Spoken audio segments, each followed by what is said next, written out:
आज रात 12 बजे कोई घोषणा नहीं, कोई नोटबंदी नहीं, कोई चेतावनी नहीं। सुबह 6 बजे से देश के हर एटीएम की स्क्रीन पर सिर्फ एक मैसेज दिखता है, सर्विस अनअवेलेबल।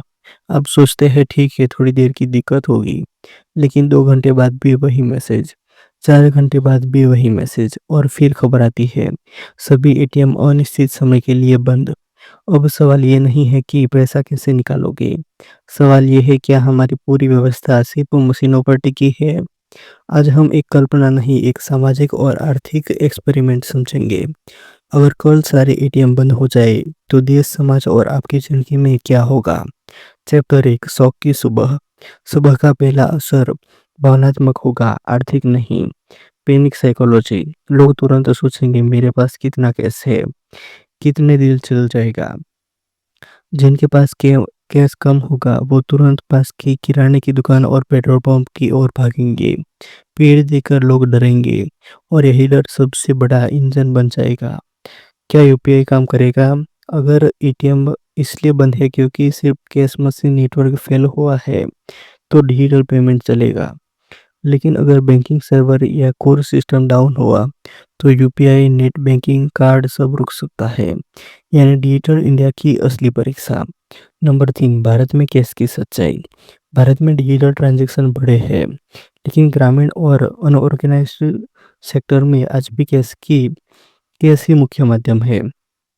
पहले 2 घंटे में लोगों को दिक्कत नहीं होगी, लेकिन 24 घंटे में अफरा तफरी शुरू हो सकती है। चैप्टर 2, पहले 48 घंटे सर्वाइवल मोड। अब इमोशन नहीं, रियलिटी शुरू होगी। नंबर 1, जेब का 500 रुपये अब सोना बन जाएगा। आपके पास रखा 500 या 1000 रुपये अब अचानक ज़्यादा कीमती लगने लगेगा। आप खर्च सोच समझ कर करेंगे। लग्जरी खत्म, सिर्फ ज़रूरत। नंबर 2, दूध, दवाई, सब्जी। ये 3 सेक्टर सबसे पहले प्रभावित होंगे। छोटे दुकानदार उधार देने से डरेंगे। उन्हें खुद नहीं पता कि अगला कैश कब मिलेगा। नंबर 3, पेट्रोल और ट्रांसपोर्ट। अगर डिजिटल सिस्टम भी प्रभावित है, तो पेट्रोल पंप कैश नहीं मांगेंगे। बस, ऑटो, ट्रक सबकी मूवमेंट स्लो हो जाएगी, यानी life slow down. Number 4, hoarding effect. जिनके पास ज़्यादा कैश है वे सामान स्टॉक करना शुरू कर देंगे और यहीं से पैदा होगी आर्टिफिशियल स्कैरसिटी। मार्केट में चीज़ें खत्म नहीं होंगी, लेकिन उपलब्धता कम लगेगी। चैप्टर 3, 3 से 7 दिन ब्रेकिंग पॉइंट। अब असर गहरा होगा। नंबर 1, सप्लाई चेन पर छूट। ट्रकों से डीजल चाहिए, ट्रकों को डीजल चाहिए, टोल देना होता है, लोडिंग अनलोडिंग में नकद चलता है। अगर गैस फ्लो रुका, तो शहरों में अनाज और सब्जियों की सप्लाई कम हो जाएगी, शेल्फ खाली दिखने लगेंगी। नंबर 2, अस्पताल और इमरजेंसी। अगर डिजिटल सिस्टम काम नहीं कर रहा और कैश भी नहीं मिल रहा, तो प्राइवेट अस्पतालों में इलाज मुश्किल हो सकता है। सरकारी अस्पतालों पर दबाव बढ़ जाएगा। Unorganised sector. दिहाड़ी मजदूर रोज कमाते हैं, रोज खाते हैं। अगर उन्हें रोज की मजदूरी नहीं मिली, तो 3-4 दिन में ही घर की रसोई रुक सकती है। यह असली सामाजिक संकट होगा। चैप्टर 4, 15 दिन बाद सिस्टम बदलना शुरू।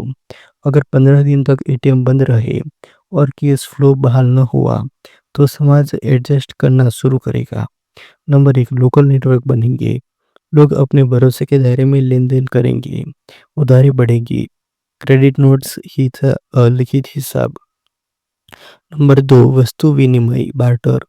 छोटे स्तर पर लोग कह सकते हैं तुम अनाज दे दो मैं तुम्हारा काम कर दूंगा, रिचार्ज कर दो बदले में राशन ले लो।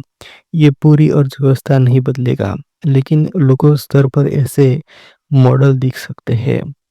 Number 3, law and order risk. आर्थिक अनिश्चितता हमेशा तनाव बढ़ाती है। ज़रूरतें बढ़े और संसाधन कम दिखे तो अपराध की संभावना बढ़ सकती है। हालांकि सरकार ऐसे हालात में कानून व्यवस्था और वितरण सिस्टम मजबूत करने की कोशिश करेंगी। नंबर 5, बड़ा आर्थिक असर। अब बात सिर्फ आम आदमी की नहीं। नंबर 1, बैंकिंग सेक्टर पर भरोसा। अगर एटीएम लंबे समय तक बंद रहे, तो लोगों का भरोसा बैंकिंग सिस्टम पर हिल सकता है और भरोसा ही अर्थव्यवस्था की असली नींव है। नंबर 2, शेयर बाजार। अनिश्चितता बढ़ते ही मार्केट में घबराहट दिख सकती है। निवेशक सुरक्षित विकल्पों की ओर भागेंगे। नंबर 3, अंतर्राष्ट्रीय असर। अगर देश के अंदर कैश फ्लो रुका तो आंतरिक व्यापार प्रभावित होगा।